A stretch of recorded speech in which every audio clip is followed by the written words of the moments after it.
అదృశ్యకరణి. పుష్పక నగరంలో శమంతకుడనే దొంగ ఉండేవాడు. వాడు రాత్రిళ్ళు దొంగతనాలు చేస్తూ పగలు మర్యాదస్తుడిలా జీవిస్తూ ఉండేవాడు. వాడు ధనవంతుడే కాక నిజంగా మర్యాదస్తుడే అనుకుని ఒక ధనికుడు వాడికి తన కూతురు చంపావతినిచ్చి పెళ్లి చేశాడు. చంపావతి గుణవతి, శీలవతి, నీతిగా బతకాలనే ఆశయం కలది.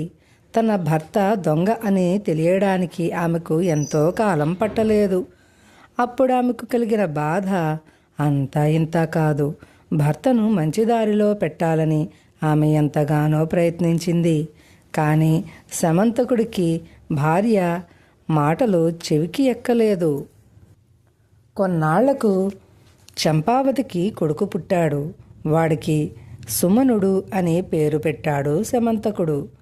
తండ్రికి వలనే సుమనుడు కూడా దొంగ అవుతాడేమో అని చంపావతికి భయం పట్టుకున్నది. ఆమె బాగా ఆలోచించి కొడుక్కు 5వ సంవత్సరం రాగానే చదువు సంధ్యలకని తన తల్లిదండ్రుల ఇంటికి పంపివేసింది. 18 ఏళ్లు వచ్చే వరకు సుమనుడు తాతగారింటనే పెరిగాడు. దొంగతనంలో కొడుకును తనంతటి వాణ్ణి చేయాలని సమంతకుడు ఉబలాటపడుతున్నాడు.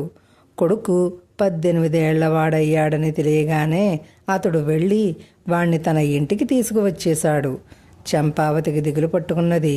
ఆమె ఒకనాడు రహస్యంగా సుమనుడికి వాడి తండ్రి ఎలా బ్రతుకుతున్నది చెప్పి, నువ్వు నీతిగా ఏదో వ్యాపారం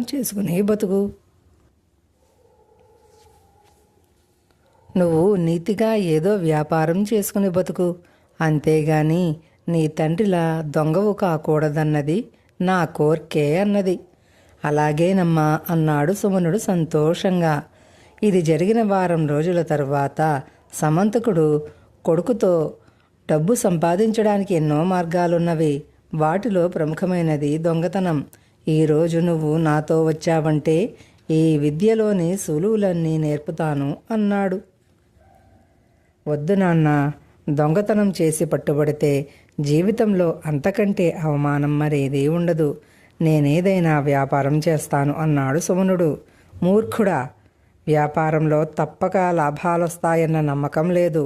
అంతా దైవాధీనం. నా మాట విను, నా విద్య నేర్చుకో అన్నాడు సమంతకుడు చాలా కోపంగా. నాన్న, నేను వ్యాపారం ప్రారంభిస్తాను. అది నా వల్ల కాకపోతే పోయిందేమీ లేదు. అప్పుడే దొంగతనాలు ఆరంభిస్తాను. దొంగతనంలో వేరే మెలకువలు నేర్చుకోవలసిన అవసరం నాకు లేదు. అదృశ్యకరణి అనే విద్య అభ్యసించాను. ఆ విద్య వల్ల నేను తలుచుకున్నప్పుడల్లా మాయం కాగలను. ఆ సమయంలో ఎవరైనా నా చేయి పట్టుకుంటే వాళ్ళు అదృశ్యమైపోతారు. ఈ విద్యను నేర్పిన గురువు ముందు, జన్మనిచ్చిన తల్లిదండ్రుల ముందు తప్ప ఎవరి ముందైనా ప్రదర్శించగలను అన్నాడు సుమనుడు. ఇలాంటి కబుర్లు నేను నమ్మను అన్నాడు. అయితే ఈ రాత్రికి మనం ఒక ఇంటికి దొంగతనానికి వెళదాం. కేవలం నా విద్యను ప్రదర్శించడం కోసమే. అక్కడ దొంగతనం చేయడానికి మాత్రం వీల్లేదు. అవసరపడితే తప్ప నా విద్యను దుర్వినియోగం చెయ్యనని నా గురువుకు మాట ఇచ్చాను అన్నాడు సుమనుడు. సమంతకుడు అందుకు అంగీకరించాడు. ఆ రాత్రి తండ్రి కొడుకులిద్దరూ నగరంలోకి బయలుదేరారు. ఆ నగరంలో పేరు మోసిన వజ్రగుప్తుడనే వ్యాపారి ఇంటి ముందు ఆగాడు సుమనుడు. తరువాత తండ్రి చెయ్యి పట్టుకుని ఏవో మంత్రాలు జపించి, నువ్విక మాట్లాడకు, మనం ఎవ్వరికీ కనిపించం అన్నాడు. ఇంటి చుట్టూ పెద్ద ప్రహారీ గోడ ఉన్నది.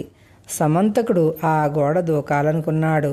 సుమనుడు అతన్ని వారించి, చక్కని రాజ్యమార్గం ఉండగా మనకి అడ్డదారులెందుకు అన్నాడు. ద్వారం వద్ద కాపలావాడున్నాడు.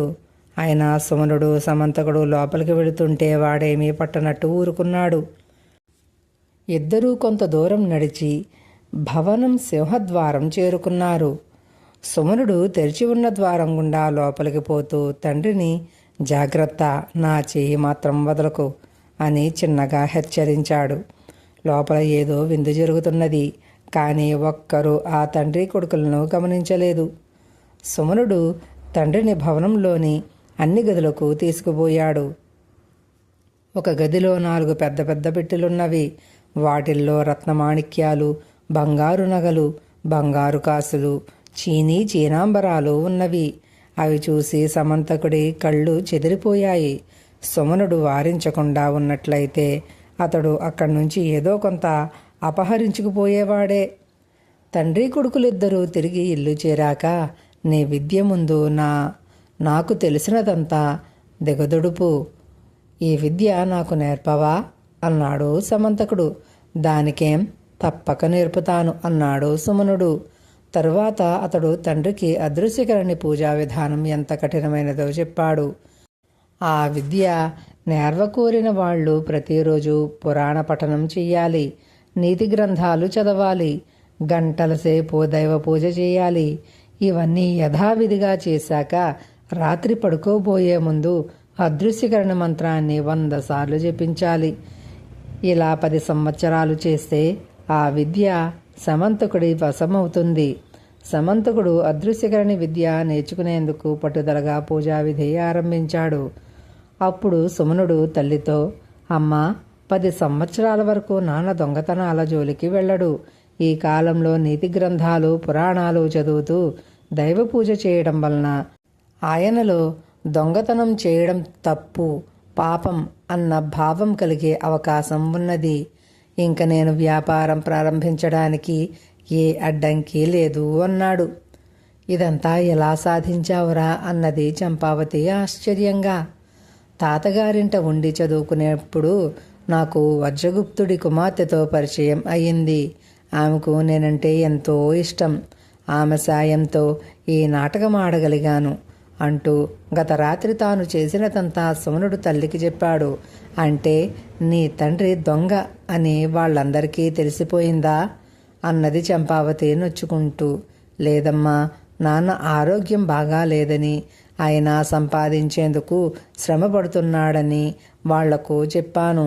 ఆయన్ని కాస్త విశ్రాంతి తీసుకునేలా చేయాలంటే ఈ అదృశ్యకరణి నాటకం ఆడాలన్నాను, అంతే అన్నాడు సుమనుడు. సమంతకుడు అదృశ్యకరణి విద్యకై పూజా విధిలో ఉండగానే సుమనుడు వజ్రగుప్తుడి కుమార్తెని పెళ్లి చేసుకున్నాడు. తరువాత వ్యాపారంలోని మెళకువలన్నీ మామ దగ్గర నేర్చుకుని ఆ నగరంలోని గొప్ప వాళ్లలో ఒకడయ్యాడు. కథ నచ్చితే నా ఛానల్ తప్పకుండా సబ్స్క్రైబ్ చేసుకుని మరికొందరికి ఫార్వర్డ్ చేయవలసిందిగా కోరుకుంటున్నాను. అందరికీ నా నమస్కారం.